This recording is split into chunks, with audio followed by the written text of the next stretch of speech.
A product or service or an organization without a story is a commodity. So no story equals commodity. And a commodity is something that's easily replaced, and usually whatever's more convenient and cheapest is what is purchased. Each time you create a story, it's a brand new act of creation. It's very difficult to do this. What if instead of creating a narrative, you created a world? Figure out how you want to package it up so that people ask you questions about it. That becomes the springboard for all of your ideas. Your name is your brand. So how can you use your name as a way to create a brand? Some of you have that problem because you're like Johnson & Associates or whatever it is. We need to create ourselves. Thank you so much. I'm just, out of curiosity, I just wonder how many introverts are in this room. Can you just raise your hand? And it's true earlier that I think Hector had said, like, in a different life, I would have been an accountant if I'd listened to my aptitude tests in high school, but instead I decided to go down this dark path called design. And I want to tell you, don't worry. I'm not going to have you do another exercise where you have to talk to another person. The good news is we're going to do something a little bit different. One of the most amazing things that Hector and Carlos do for me is they say, Chris, whatever you want to do, whatever format you want to do it in, we support that, which creates a lot of pressure on me. I just want to let you know, my happy place isn't doing keynotes, even though I literally will make hundreds of slides for keynotes. It's just to have conversations with people and to have a little fun together. And I'm in my happy place if I have a piece of paper and a marker. So they gave me a piece of paper and some markers to work with. I'm just curious for some of you, what would make today worthwhile for you so that you can go back days and weeks and months from now and say to yourself, I got a lot of value and I can't wait to come next time. I'm just curious if anybody has any suggestions. Otherwise, I'll do what I normally do up here. Does anybody have any suggestions? I'm willing to work with whatever you have. If we have the agreement that we trust each other enough, that you'll say whatever. I might embrace it. I might make fun of you a little bit, but it's all in the spirit of fun, okay? Now, I know in today's time and space, it's really important to create safe space, where we feel so comfortable to talk to each other.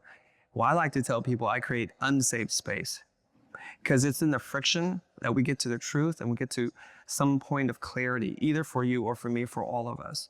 In case you don't know who I am, I'm a recovering graphic designer. I've accidentally created a personal brand, and I've helped to educate mostly creative people how to run a business.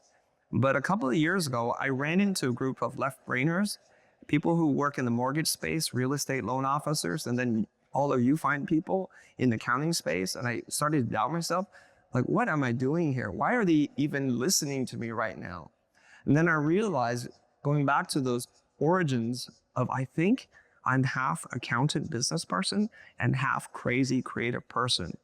So depending on who I'm speaking to, I tell people I help left-brainers think right. In other words, and I'm also a big nerd about pop culture. Do you know who Blade is? Wesley Snipes' character? He's half vampire and he's half human. So his line in the movie, which I love a lot, which is, I have all the strengths of the vampire and none of their weaknesses. He's called a daywalker, a hybrid, someone who straddles two worlds. And sometimes I think of myself like that. Since we don't have any suggestions so far, or you guys, I promise that you didn't have to speak, so I'll just keep talking until you're ready to talk, okay? Oh, we have a hand up here. I'm going to be vulnerable. So my suggestion is, how do we get out of our own way? I feel like so many of us feel like we don't belong in these spaces. So how do we get out of our way so that we can make progress and move forward? Thank you for that question. Who is this that's speaking? Oh, just hold on to the mic. We're going to have a conversation. Oh wow. I didn't know that. Corey. Corey? Corey, what do you think's in your way? Me. That's a lot of self-awareness. That's great. And where are you trying to get to? A more successful place and feeling like I belong in this space with these amazing people. A more successful place. Is the place that you're in right now, does it not feel successful? It doesn't feel comfortably successful. It doesn't feel like the place that so many other people seem to be in. Who are these people that you speak of?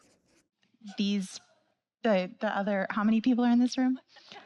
Okay, I'm going to ask you, Corey, can I ask you this question? Are you operating on feeling or based on fact that these people are more successful than you? Oh, absolutely feeling. So this is an unvalidated thought that you have. Yes. Okay. Now, I'm going to just throw this out there. I don't want to invalidate you, but I'm going to challenge your thinking. Is that okay? Please. Okay. Here's the thing is you're here now. You've been able to buy a ticket. You have the time and the resources to be here. There's a lot of people who could not be here today.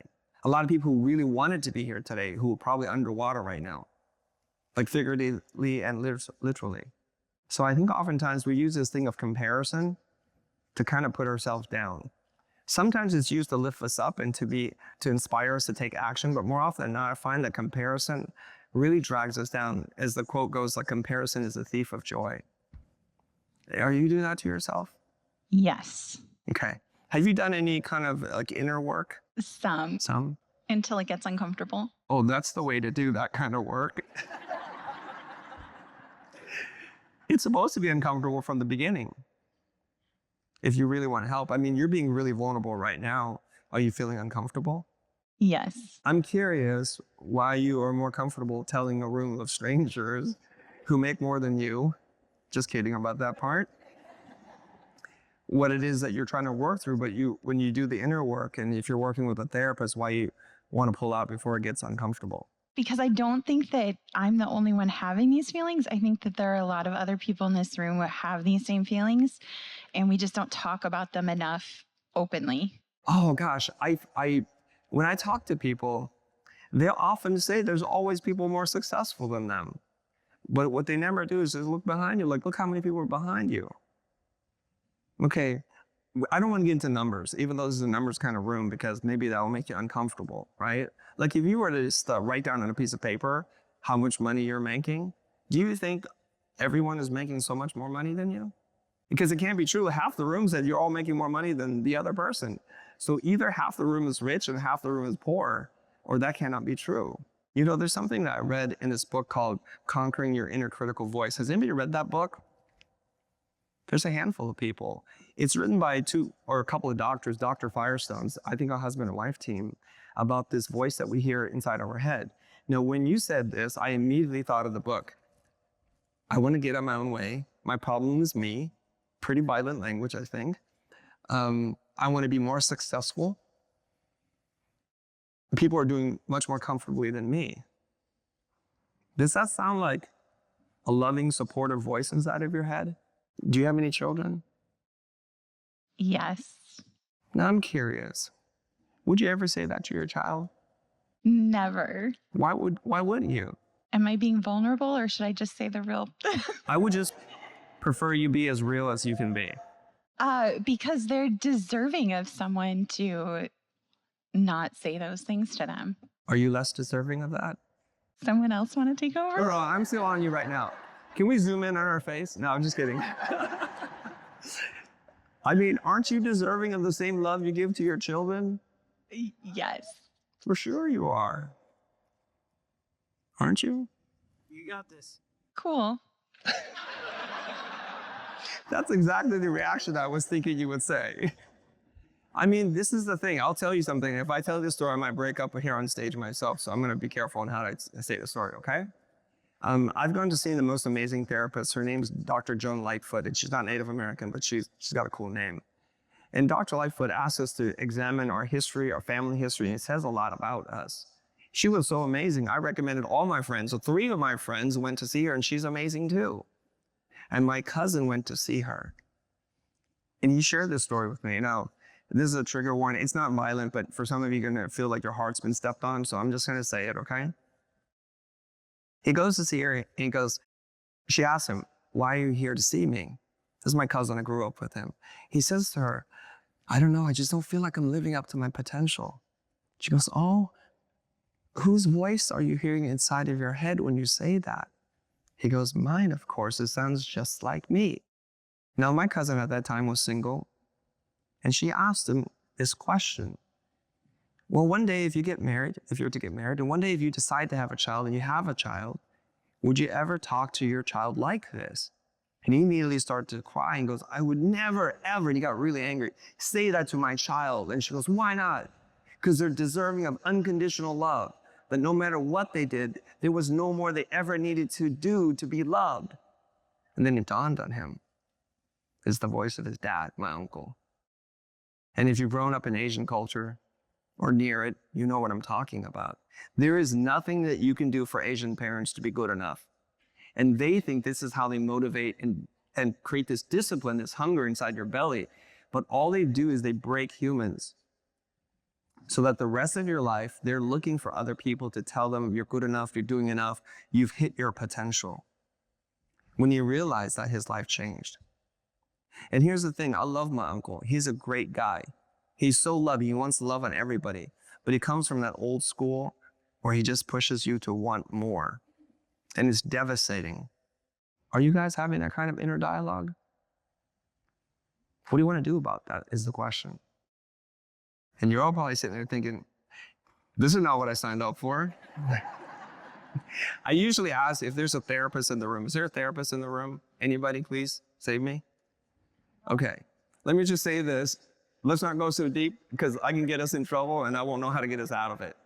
Okay, I'm just throwing it out there. I'm fascinated by philosophy, therapy, and all these kinds of things, but I just find that we're all adults with a broken child inside. And the minute we can come in peace with that child, to love on that child, to respect and honor that child, wonderful, amazing things can happen for all of you. Now, it makes what I was planning to say pretty trivial. I don't know how to go back from this. So does anybody else have another thing they want to talk about to make the rest of us cry? You do? I mean, let's do this. Let's transition out of this darkness for a little bit. It's not gonna make me cry? Okay, good. Oh, are we okay to move on? I feel like I just opened a wound and just left you there. I would just ask, oh, thank you so much. Thanks for giving her a hug. I would hug you, but I can't, right? Okay, so here's the thing. Let's turn this into an actionable thing. When you have a thought, a feeling, whatever you want to describe it, I think you should do what therapists do, which is to ask, let's make a case for and against this thing. Let's put it on trial. Let's put your thoughts and feelings on trial in a court of law. And you are the lawyer and the judge for both, right? You can say, well, I don't think I'm really as successful as I need to be. I'm not doing as well as my peers, my contemporaries. Well, what evidence do you have that to be true? What evidence do you have that to be false? And I had to ask Corey one question, and it kind of fell apart. Is it a feeling or is it based on facts? And Corey said, I don't know, it's just feelings, I think. I think that's a pretty good case for like, maybe you shouldn't believe that. And here's the other thing, I always think about this. When I have a negative or dark thought, I ask myself this question, if it were true, would it make me feel better? Is there anything I could do about it? And if I can't do anything about it, I just don't even want to think about it anymore, right? I only want to change or work on the things that I have a possibility that I can change. And if everybody's making more money than you, and if it's true and you can change that, I think that's why you're here, aren't you? So you've already taken action to remedy whatever belief you have. Do you believe that to be true? Okay, if not, talk to Hector and Carlos after this. Because I'm the branding marketing guy, I think. Okay, let's move the conversation up here. Is that okay? Hi, my name is Patty. Nice to meet you, Chris. Nice to meet you, Patty. Is it with an I or a Y? Thank you, Patty. Help me, and I think help us in the room, to rebrand the name, the word bookkeeper. Stop your applause. I don't know how to do that. That's Hector's job, isn't it? You want to rebrand bookkeeper. Okay, we will try. I feel like I'm going to crash and burn, and this was a setup. I half expect Ashton Kutcher to pop, but you've been punked. You know, okay. Bookkeeper. First of all, do we know what branding is? We use this word a lot. So you've asked the question, so I just want to ask you, what does rebranding mean to you? I think branding or rebranding or branding is public or common perception of a word. Okay, do we accept that definition? It's public perception of something, right? Of a company, of a person, of profession. Is that okay? Do we accept that? So public perception, if you like read the books on branding, it's like this gut feeling. We talked about this last time. It's a gut feeling, it's a reputation, it's an idea, but shared by enough people. Okay, so before we can rebrand something, we need to know what is the public perception of what bookkeepers are, what they do. I think the perception is that it's an old-fashioned term. Okay, it's an old-fashioned term. Is that the public perception, or is that your perception? I'm talking about the public, not the public of bookkeepers. Okay, I like that. Okay, let's say that. It's just data entry. Okay, are you upset? There's a lot of angry people in this room. Damn. Okay. Term for that. I'm not angry. I'm just batshit passionate about it. Just saying. Who's talking right now? I can't. Where are you? Okay, you're not angry, just passionate. Yes. I'm gonna tell my wife that next time and see if it works. I don't think it's gonna fly, but we'll see. Okay, it's easy. Anyone can do it. So it's commodity, right? Yes. Okay, we might be able to get on the thing I wanted to talk about soon. I'm excited about this. Commodity. Okay. Anybody else? What's wrong with bookkeeping? The perception. Okay, back there. You could just shout it out. I think it's going to take too long to hand the mics around. So back there, go ahead. I would just shout it out. I am the oldest of 6 kids, but my outdoor voice is broken. There's no value in providing bookkeeping services. Okay, so it's not valuable? So is that yeah? Oh, well, commodities, it's easily replaced. Low amount. Okay, low amount. Low value. Okay, here we go. Low value. It's just purely admin, is it? You told me to buzz off?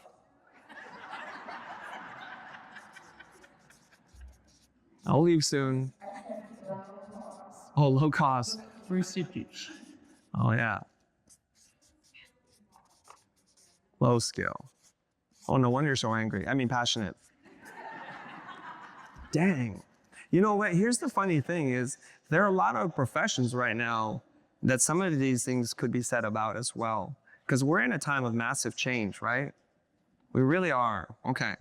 How do we change this part? What is it that we'd like to move it to? And we have to be truthful here, not like wishful thinking. I have a bookkeeper. I can check what you say against my feelings. It's a unique skill. It's a unique skill?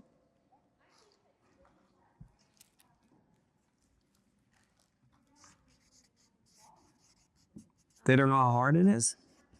Communicate the value. We need to learn to communicate what that value is. And we need to learn to communicate in a way that they understand what we do. And when we start talking debits and credits and liabilities and balance sheet, it's like, if I say anything like that to my husband, I see the eyeballs twirling. He's a salesman, so he doesn't think like I do. Yeah, it's like glassy eyed, like yeah. So we need to learn how to be valuable to our clients by talking, because the key to communication is talking in a way that the person you're communicating with understands you. Not getting them to come to the way we communicate, but we need to communicate for them to understand. I love that. What is your name? Wendy. Wendy? Wendy says we have to be less nerdy. And that's what you said, right? Because for me, when you guys get into that language, it's like the old modems. And it's like, what are we doing here, right?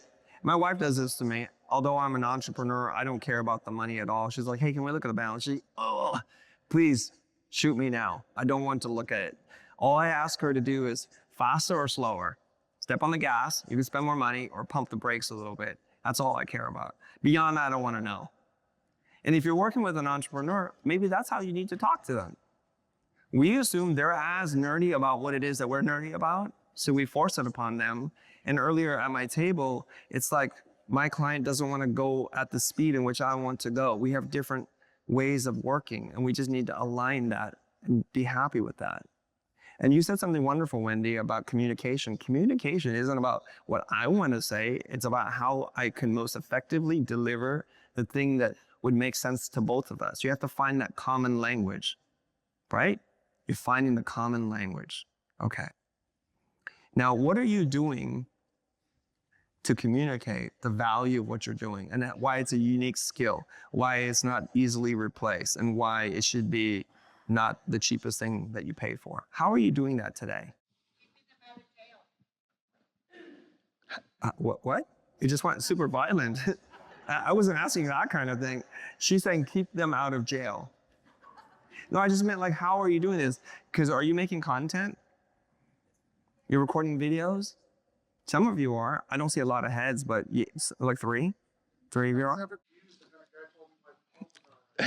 Hey, just a quick comment. We are recording the audio, and the shouting out doesn't get picked up on the I'm audio, sorry. so we miss on it. Okay, I'll try to repeat it. Raise your hand. Okay. Yes. Okay. All right. Thanks. Okay, right over here. Hi, Hello. I'm Janice. Hi, Janice. The one thing that I will always tell my client is that I am not just a bookkeeper. Yeah. I have been to, for the last 15 years that I've been in business for myself, I've been to tons of these conferences. And the one thing that I always have taken away is the knowledge. And knowledge is power. And that is what I share with my clients. And I don't care how good or bad I am. I think I do a pretty good job. But I make sure that all of my clients hear that expression. And I always tell them the three: do it right, do it cheap, do it fast, pick two, right? So that's what I always give them, so they feel like I do have that knowledge. Good, fast, and cheap. You say pick two, right? It's a popular meme that goes around. I'm curious, is that effective when you use that? Has it been really effective at saying, hey, you want good, fast, or cheap, pick 2 out of 3? Anybody win with that? I've never heard of anybody that's won with that. But it's like a little joke we share with each other within our Reddit forums or our Facebook communities. And we're like, yeah, you go, girl, you tell them what's up. And you have one less client. Right? Okay. This is very interesting. Janice, right? Okay. You're like, well, I tell them this. Do you know what branding is? Is branding what you tell them? What you just said, let's rebrand it, but I'm going to tell them. Branding is a feeling that they have, and they have to come to that conclusion on their own, right? I don't remember it exactly, but Marty Newmer writes in his book, I think it's The Brand Gap, when you say, like, I'm a great lover, that's called marketing. And you say, I'm a great lover, I'm a great lover, I'm a great lover, that's called advertising. And when your friend says, he's a great lover, that's called PR. It's only when they come to you and say, I hear you're a great lover, that's called branding. You see what you're doing right now? Okay, so we want to help them get there, but we can't tell them. Because whenever you tell somebody, it feels like you're selling somebody, and I don't believe you. If a car company comes out, it's like, safety is job number 1, and then they have a bunch of car crashes that people die in. They can't tell their way now because of social media. We learn more from the reputation that's created online than we do from any other source, right? How do I know this? When you go on Amazon and you need to buy something you've never bought before, if you're like me, you just look at the reviews. And if there's not enough reviews, we kind of don't trust it. Or if the reviews are so glowing, we're like plants. It's an industry plant. It's fake. Okay? So we want to rebrand bookkeeping. We kind of have to know where we need to go with this, and then we have to start collectively doing it all together so that enough people have a different impression of you. But the thing that I can help you with right now, because this is the thing I was prepared to talk about, is that this idea of a commodity.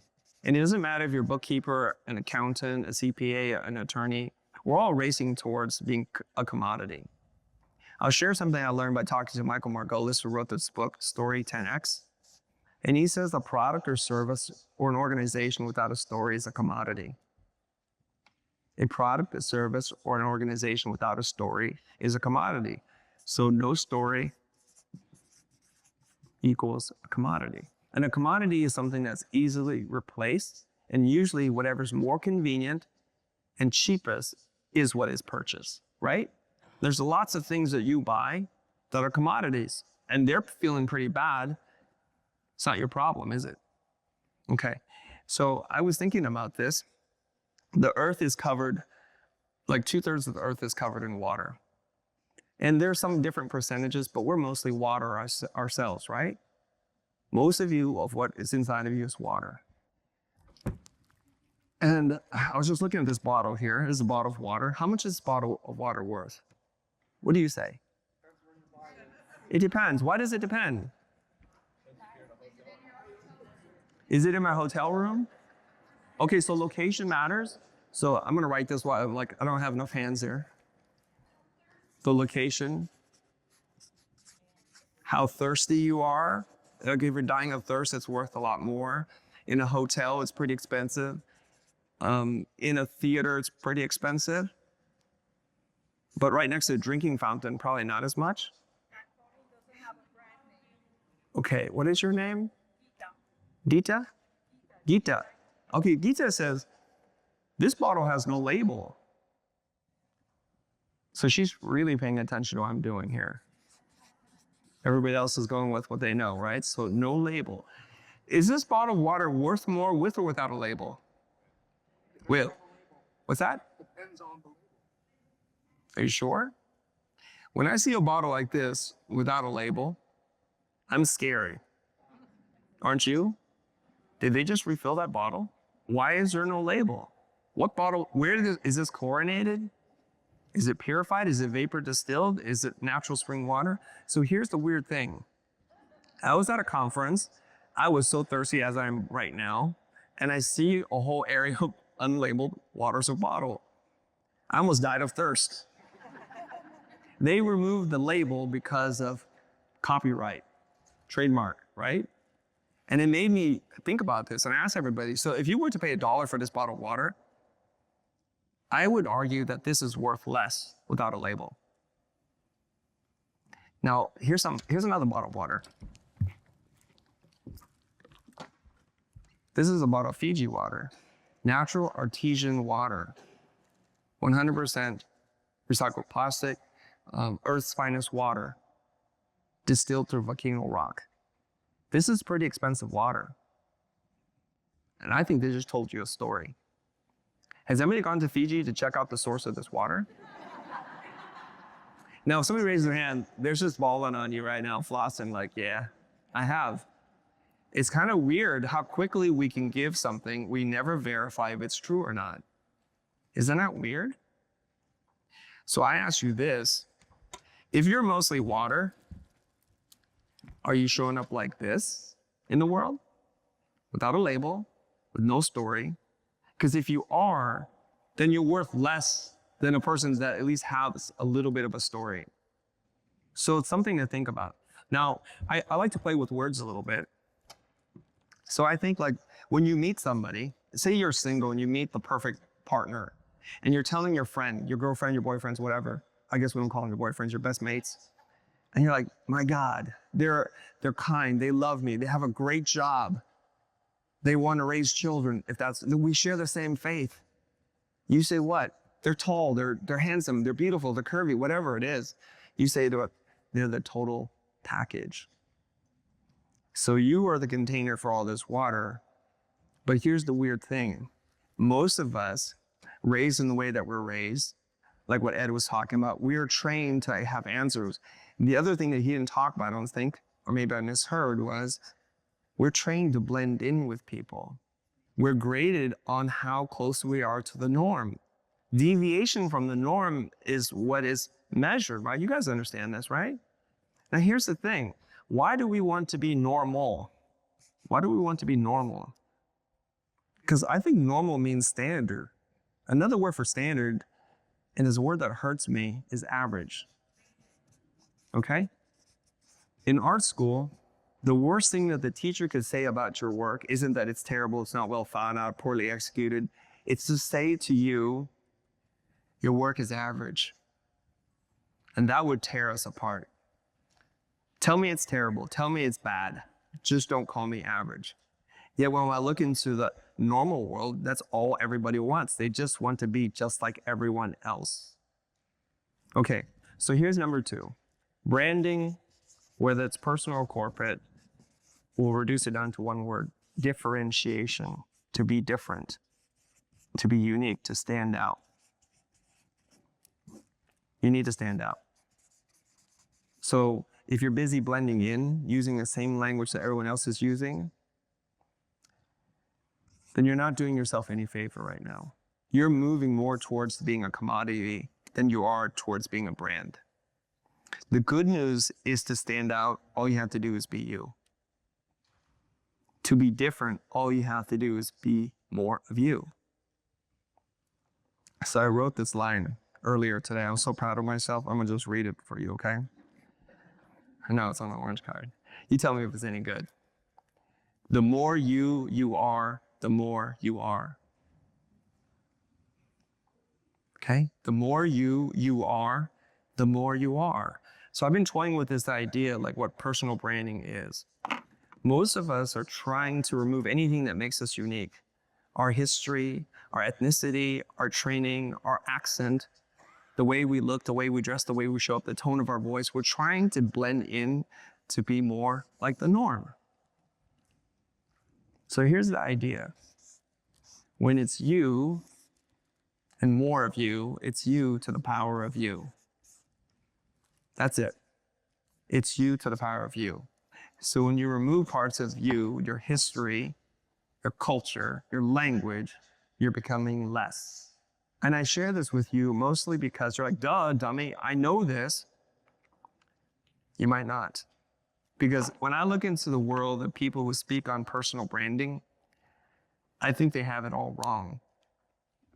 There are a lot of stages where I speak on, and they use the word personal branding in lieu of advertising, marketing, sales strategy, funnel building.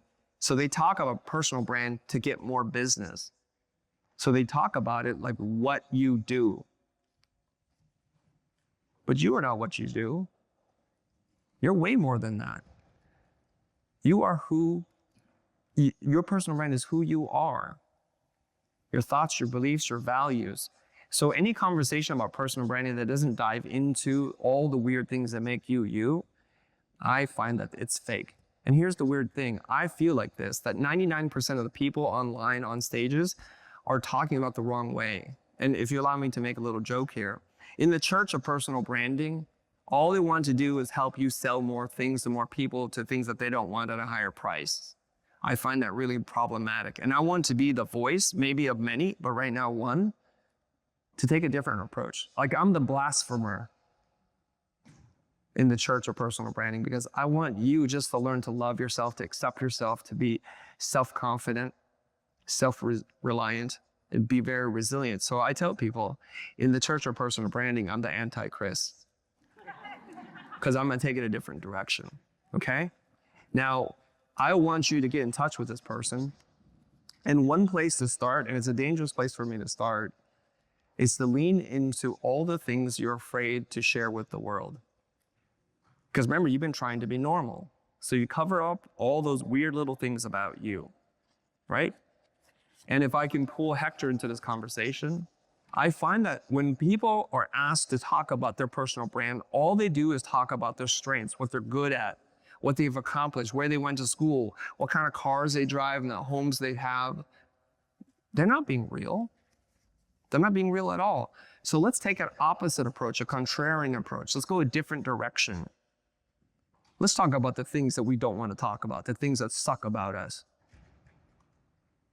So I was talking to Hector, and he, last time I was here, he was like, Chris, I'll pick you up. Let's go. Let's hang out. And we were driving.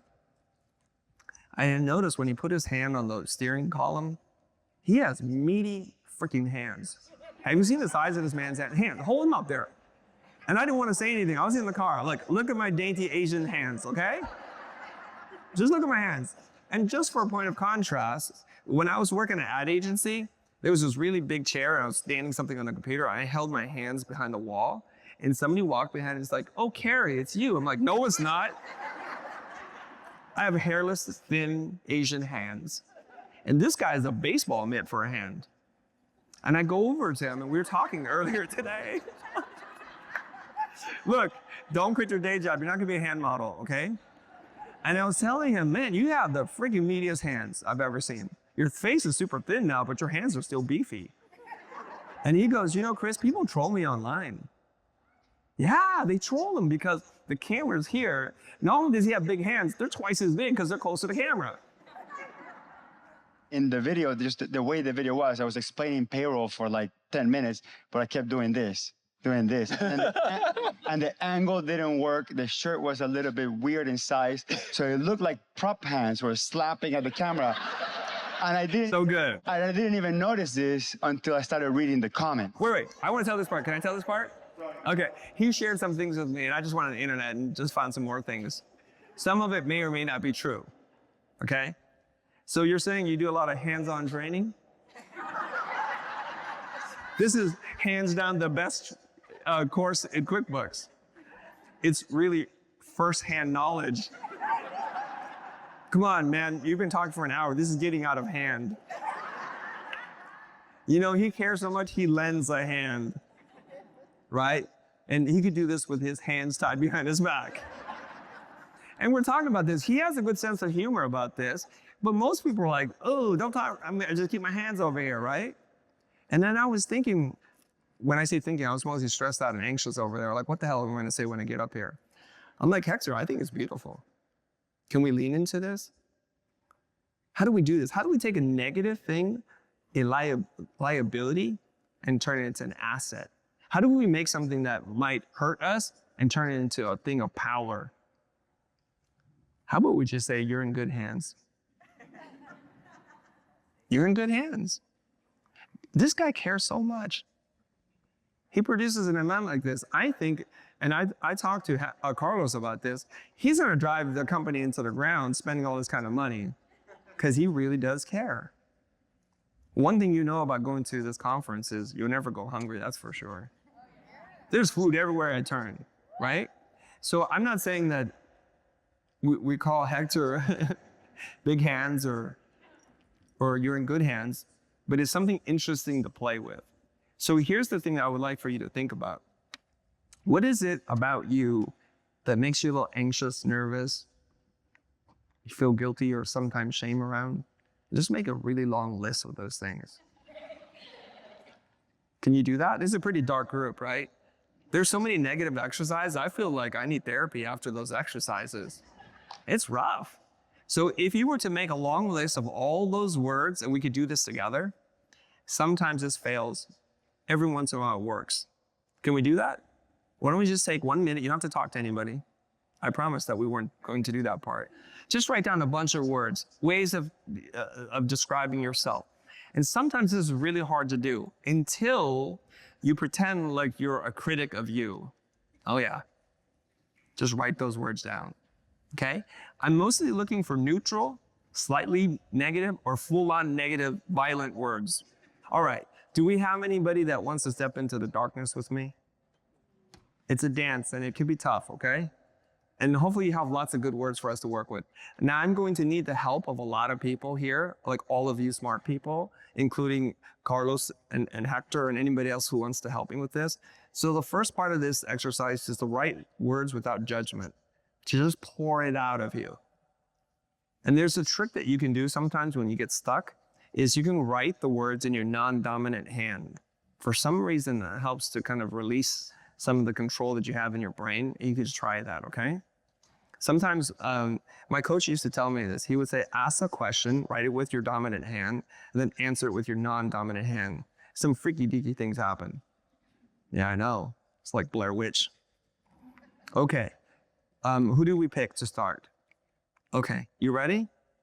What is your name? Chrissy? Okay, Chrissy, what are some of your words? Just give me 2 or 3. Workaholic, Okay. overly energetic,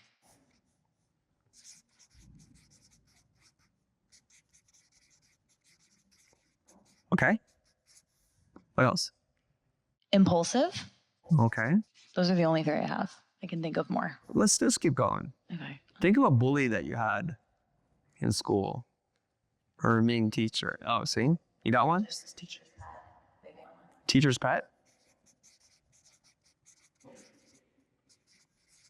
Anything else? We can stop there, okay? Which one of these makes you feel most uncomfortable, but also feels it's really you? I would probably say impulsive, just because I feel the need to react to things immediately. And I would say as I've gotten older, I've become more self-aware to try to step back and look at things before I just respond, because it is better to slow down. But that is like my default, I would say. Okay. Respond right away. You're really impulsive? So you've done things that you maybe later regret? Yes. You say things that you wish you hadn't? Yes. I won't ask you for examples, but I just wanted to make sure, okay, that we had the same definition of impulsive. Now, the reason why these words are really tricky for us to work with is because they bring some pain and judgment with them. Do you feel some pain and judgment with this? Okay. And here's the weird trick. How has this being impulsive been a benefit in your life? You need to think about that a little bit, okay? Because most of the times we focus all of our energy figuring out what's negative about it, that we very rarely stop to think about what's positive. Like, the question is, how might this be a benefit? Okay, and I'll give you an example. So I'm stalling to give you time to think, okay? So you all can ask yourself this question: how might this be a benefit? Now, I'll tell you something. I'm a pretty slow reader, and I probably read more books in the last 3 years than all of my life prior to that moment. And because I have a negative emotion attached to reading, and I attribute this to the conversations I would have with my mom. I was not a great student in school. Things that bored me, I'm like, I'm gonna barely do the minimum. I get an A- and be okay. And so I would just take forever. And so my classmates were like, hey, did you finish the book yet? I'm like, I'm on page 30. How'd you finish it already? So I started to tell myself, I'm not that smart. I'm a slow reader. This is not good. I must be dumb. And so you know what I did? I just didn't apply myself much more. So your thoughts wind up becoming your habits, and your habits become your destiny, right? I think I'm not smart, so I don't apply myself. I don't go into the AP classes, and it just becomes real. Later on, as I'm in therapy, I start thinking about this. What is the benefit of being a slow reader? So I changed that. You know what? I just read deeply. I read every single word. I reread words. And so I've come up with this thing to tell myself. Some people read to be done. Some of you are those people, right? Some of you read to understand. That's better than just to be done, because it was an assignment to feel good about yourself. Some people read to apply, which is even better than understanding, right? That's what knowledge is for, so that we can apply it. Is there a level beyond that? I read to teach. So there's no wonder I read really slowly, because I want to master the concept the first time I read it. So I will write in the columns, I'll underline words, I'll look things up. I'll let my mind drift off and look for examples in my life to see where it's true, because I want to own the material in my mind. So now I don't tell myself anymore that I'm a slow reader. That's a critical thought. I read deeply to teach. You see the benefit? Okay, was that enough time to stall for you? Okay, wonderful. What might be a benefit of you being impulsive? You got it? So now we're gonna ask the room for some help in case I'm stuck, okay? No, my friend ran the table actually was just Good job, friend. You jump into things easily? New things. Okay, say that in the most positive version of that. Because jumping into things easily is the definition of impulsive, I think. How can that be a real positive thing? Chrissy? I'm more, oh, how am I? No. Let her sit in the pain a little bit. Sorry. Go ahead. Everybody has the answer. I'm more eager to try new things. What do we call that? People who try new things. Go ahead, Chrissy, you got this. What do we call people who try new things? Don't look at her. The answer's in your mind. You got this. Leaders. What? Leaders. Okay. Leaders try new things? There's a better word, I think. Somebody will help you here. Somebody else shout out one word. Innovators? Right. Curious. Okay, I like that word. You're really curious. Right. You're brave. You're adventurous, which I heard over here. I'll give you credit. Yeah? Brave and adventurous. So every negative attribute has a positive attribute. Every positive attribute has a negative attribute. And understanding the dynamic of this is really important. They kind of coexist together. You want to say something? Hand on the mic, please. So what do you do? Because when you're sitting in that negativity, it's really hard to find that positivity. Yeah. And you like, I'm sitting here looking at my list and I can't see what the positive side of those things are.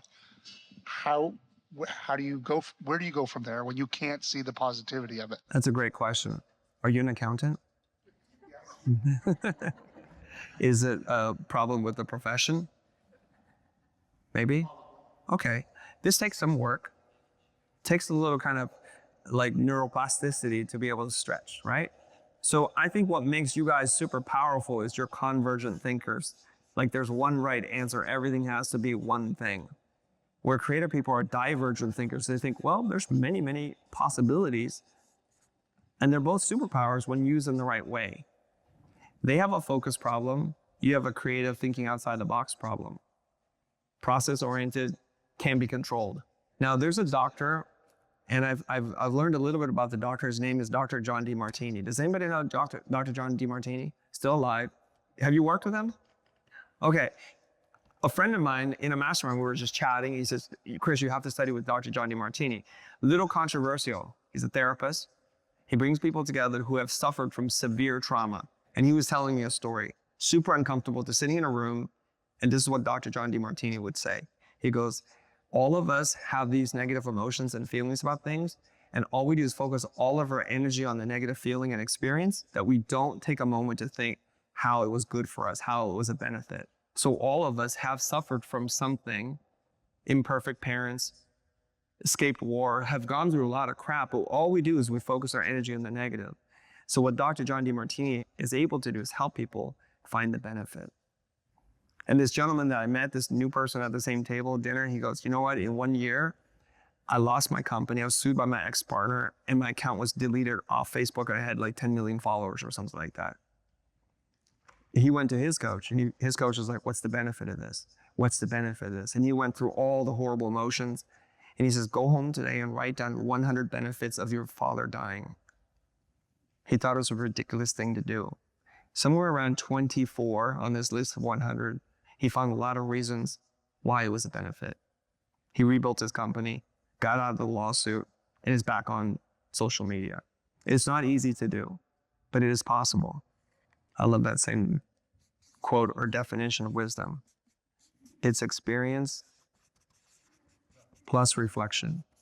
Hey, Chris. Yes, please.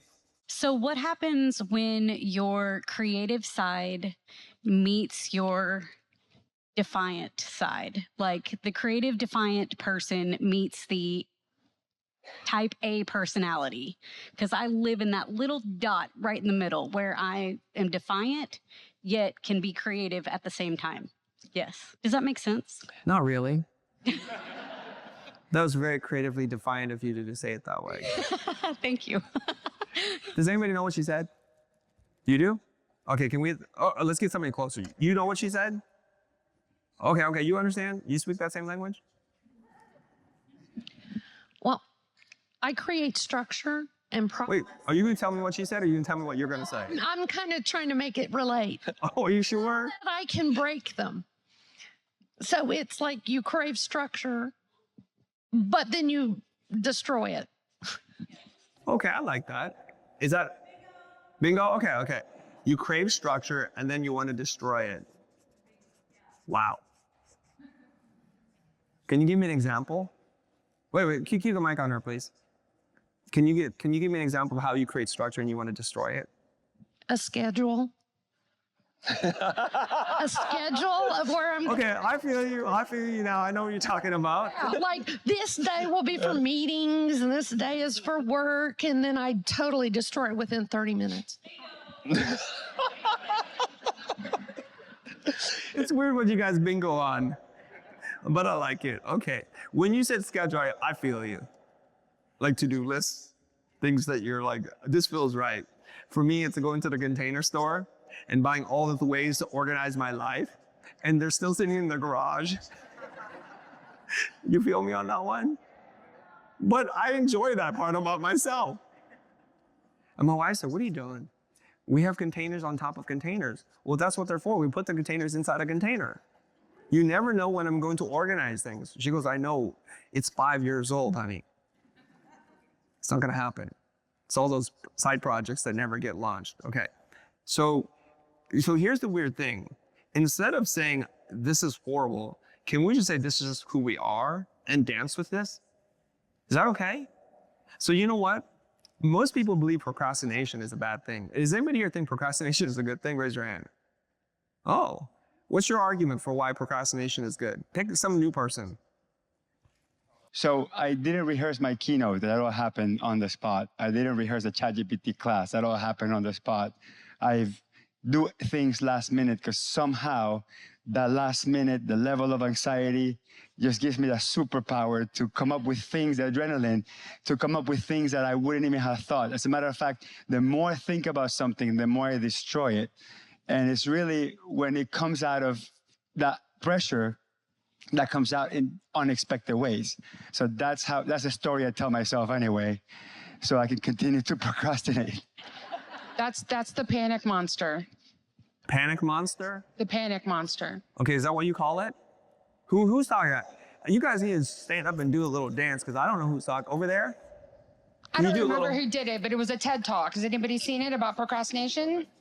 The panic monster. Okay, this is good. I like this. Is panic monster good or bad?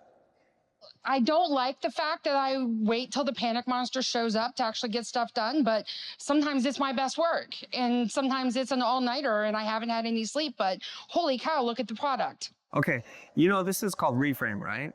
Do you know what reframing means? Do you know what that means?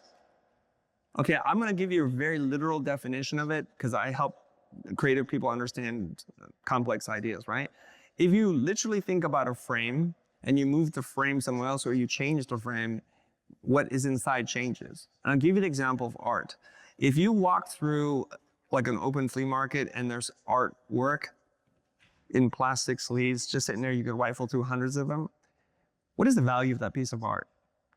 35 bucks? Not very much. But if you take that piece of art out and you put it in a nice frame, you display it in the same flea market, it's probably worth 2 times, 3 times as much. You take that same painting and you put it into a gallery that's crowded with lots of paintings, it's now worth more, but still not that much. But if you put it in the Louvre behind 6 inches of glass, where nothing is close to it, it's called the Mona Lisa.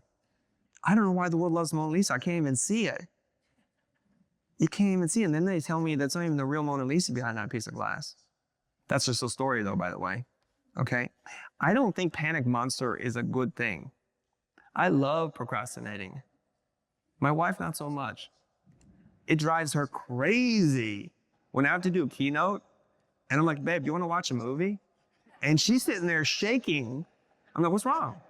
Are you cold? She goes, don't you have a keynote? I'm like, yeah, I got it. It's 11 o'clock at night. Aren't you flying out tomorrow and you haven't even packed? Babe, you're stressing me out. Just relax. Just enjoy this movie together. I didn't even fall asleep on the couch. And she leaves. I get up like, oh, I need to work on my keynote. I go downstairs, work till 4 in the morning. I don't call it the panic monster. I call it the creative elixir of life. That's called a reframe. This one is unhealthy relationship. This one I love.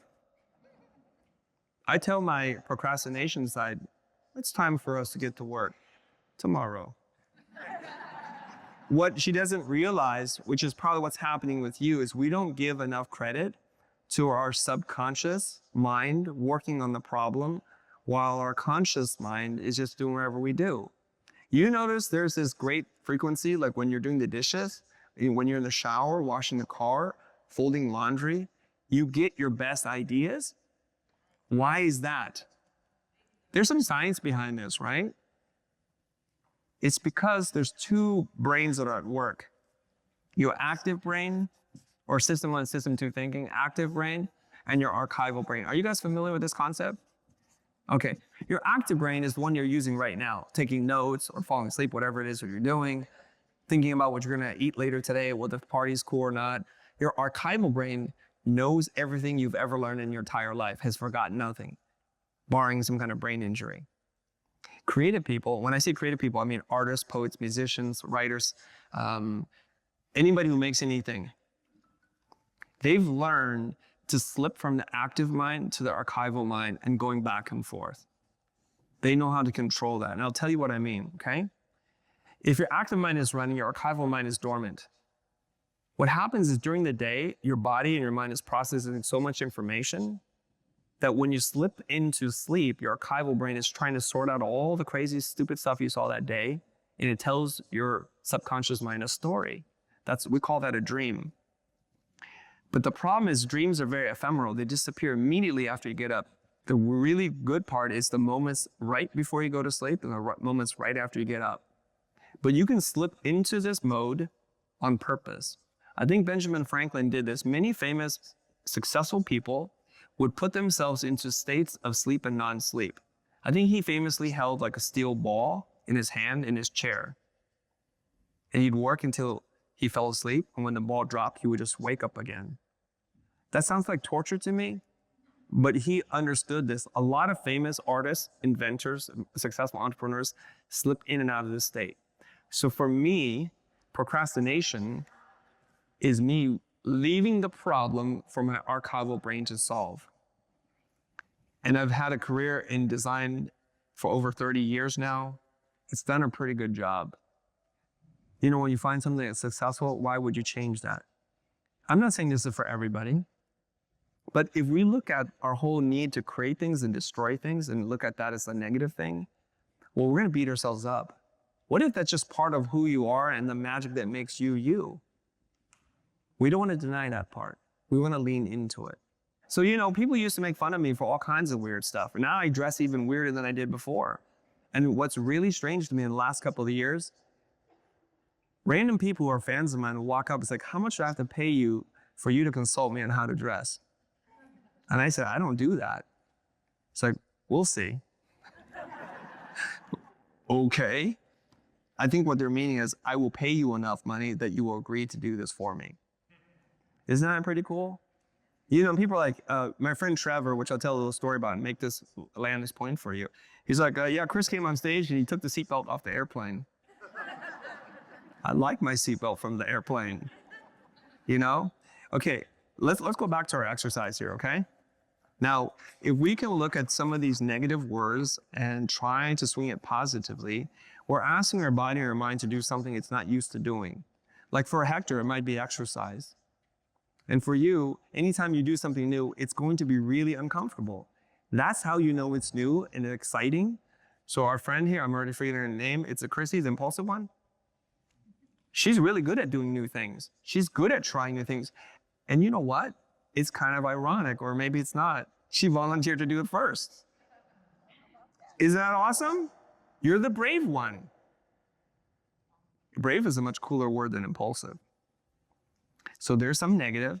So what we do is we're not trying to mask this to pretend like it doesn't exist. We need to recognize it and honor it, that it helps us to be brave. And when we're acting impulsively, we have to ask ourselves, am I being impulsive or am I being brave right now? Not always brave, by the way. And so we learn to embrace this as part of who we are. Now, how do we do this and turn this into a story? Okay? All right. Here's what we need to do. So I have this idea, and the idea is something like this, okay? Your name is your brand. Your name is your brand. You know, when you hear the name Nike, all kinds of ideas come up. Apple, Samsung, whatever it is, Google, an idea comes up. But let's just say your name is John Smith or Jane Smith. Not super sexy or interesting. So how can you use your name as a way to create a brand? Some of you have that problem because you're like Johnson and Associates or whatever it is, right? So I have this observation. We need to create ourselves a new name, one that we have control over, that reflects our true personality, our really weird quirks, even things we don't like about ourselves. I started to look into the world of combat sports. You notice how they always have a nickname? Sugar Ray Leonard? I wonder why he's called Sugar. Is it because it's the sweet science of boxing? What if it's like the notorious Conor McGregor, or Bobby the Brain Heenan, or Jake the Snake Roberts? You think that's a good guy? So what they've done in this kind of like fictional wrestling world is they've created characters, Dwayne The Rock Johnson, Hulk Hogan, because they understand that's a shorthand for a much bigger story. Okay, so this new name, this nickname of yours can be the most efficient delivery vehicle of your brand. And we get to create it, we get to control it, we get to own it. It's kind of interesting. The weirder it is, the better it is. The weirder it is, the better it is. So this is one moment where I'm going to ask you to kind of like really push, look into your vulnerabilities, your shadow words, the things that make you scared to tell people, and just own that personality. And I'll give you some examples, okay? So we're going to evolve the exercise to think about your nickname. Now, all throughout your life, people have given you nicknames, right? You know what they are? Write those down right now. Just write them all down. Write down your nicknames. And if you don't have a good nickname, just write down adjectives that describe your personality. And I'm going to encourage you not to write all the positive words down, because then you just be like everybody else.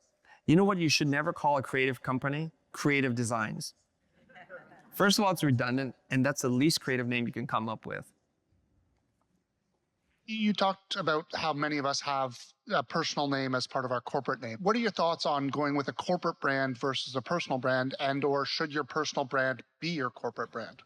That's a very good question, and I would just like to cite evidence for you, okay? The whole point of creating a brand is to be able to impact as many lives as possible to get the greatest reach and engagement.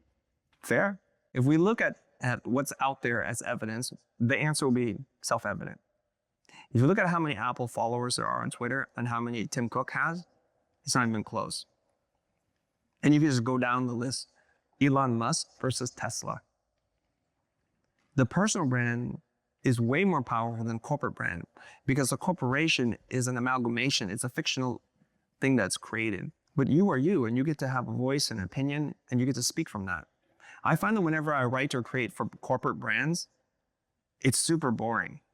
But if I can write for the person, there's a point of view, and there's like an opinion, and sometimes it's not what everybody wants to hear, and it's totally okay. So there's nicknames, okay? So everybody, we'll have some homework, okay? Write down all the nicknames, write down all the adjectives that you can think of. I'm gonna take you to 2 more steps, and I'm gonna finish this part, okay? And it'll be really fun for some of you. So I'm working with one of my friends who runs a conference. He's a mortgage broker. It's similar to the kind of analytical stuff that you guys can probably relate to. And he's a really mild-mannered Indian man. His name is Neil Dhingra.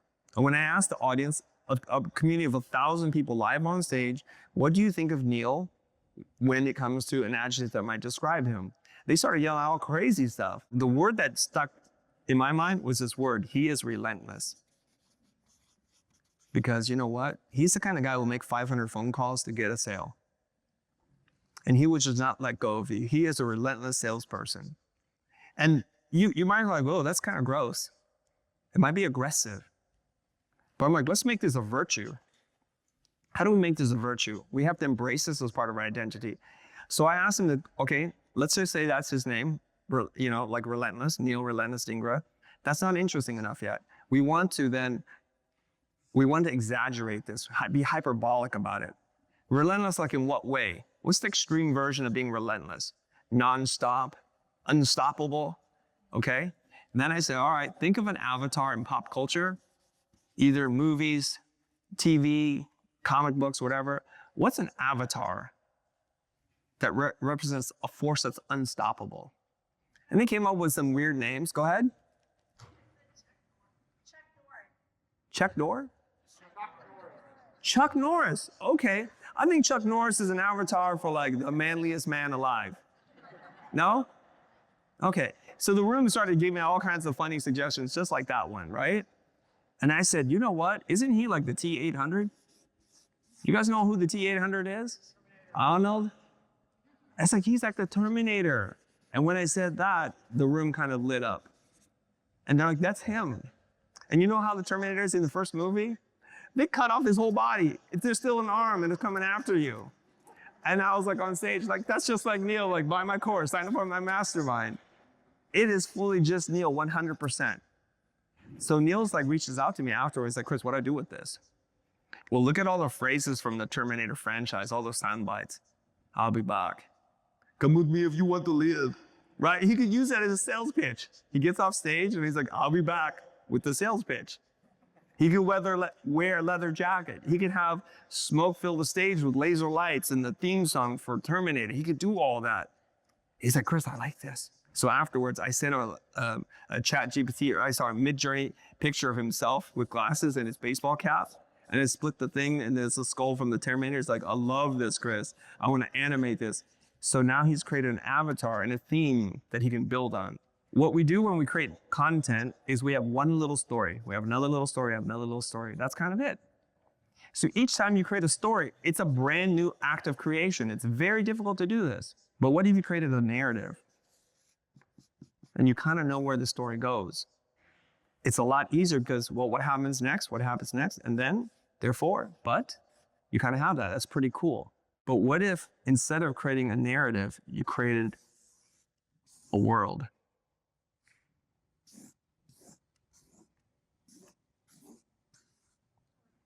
And when you create the world, which maybe another word for the world is a theme, like a big idea that you can hang everything on. So there's a gentleman, his name is Johnny Earl. He goes by the name Johnny Cupcakes. He runs the world's first t-shirt bakery. Instead of having affiliate dealers, he has cake dealers. And he has this theme. So his stores are filled with vanilla scented air fresheners to make you feel like you're walking into a bakery. In fact, the way you get into the store is you open a giant oven and you walk through. And when he delivers a t-shirt, it comes in a to-go box for pastries. He creates an experience. So now Johnny has built a world around baked goods, which allows him to make a t-shirt every single week. He's been doing this for over 10 years. It gives him infinite ideas for packaging, for promotional things. Instead of telling you his speaking fees or what he can do, he creates a menu. He shows up in an ice cream truck, in an ice cream truck delivery uniform to hand out t-shirts, design and package that looks like a push-up pop. You want to create a world, and I'll tell you why you want to create a world. Because in the world of entertainment and fiction, we get really excited when two worlds collide. It's called a crossover. Deadpool and Wolverine blew up at the box office. Superman versus Batman. Those are pretty good moments. Sometimes they even have two different universes cross over like Marvel and DC, right? Collaboration is a really powerful thing. The example I'd like to share with you is the world of Supreme, streetwear, and the world of Louis Vuitton crossover for a moment in time. And the things they created were more powerful than what they individually created. The articles that they made together for this very unique period of time is worth more than what Supreme did by themselves or Louis Vuitton. Here's the cool part. Each and every single one of you has the potential to collaborate with a much bigger force, but not if you just have a little story, a little moment. Not if you have a little narrative. You want to have your worlds cross over. So you're going to start to figure out who you are, come from a place of vulnerability that's true, that's uniquely you. Figure out how you want to package it up so that people ask you questions about it. That becomes the springboard for all of your ideas. That is the beginning of your world. If you build a powerful enough world, other powerful creators will want to join forces with you and have this amazing place of collaboration and co-creation right in here. Is this something you can do? I talked to a couple of people in the hallway and I asked them, was there a teacher or someone in your life that you remember that did something special for you that made you feel seen and heard? And I'm sorry, I don't know anybody's name. Somebody said, well, my golf coach. And she had an emotional moment. I said, why is that important to you, that your golf coach? She said that we had a personal connection. For the one moment in my life that I felt super vulnerable, I felt seen. And the other person said, my accounting teacher. I'm like, accounting? Well, sounds pretty boring. And I said, well, how did they make accounting feel fun and memorable for you? And she said, well, she brought in real world examples. You all do something pretty boring, in my opinion. You really do. I'm not telling you not to do that. But what you have to do is find a way to make that story, that piece of information you have to share, relatable to a lot of people. because she brought it into the real world. I follow one accountant on TikTok. You know what he does? He tells you the business model of companies that you know. So he takes something that you know from pop culture and he ties it to something he knows deeply. So he'll talk about like how Costco makes money.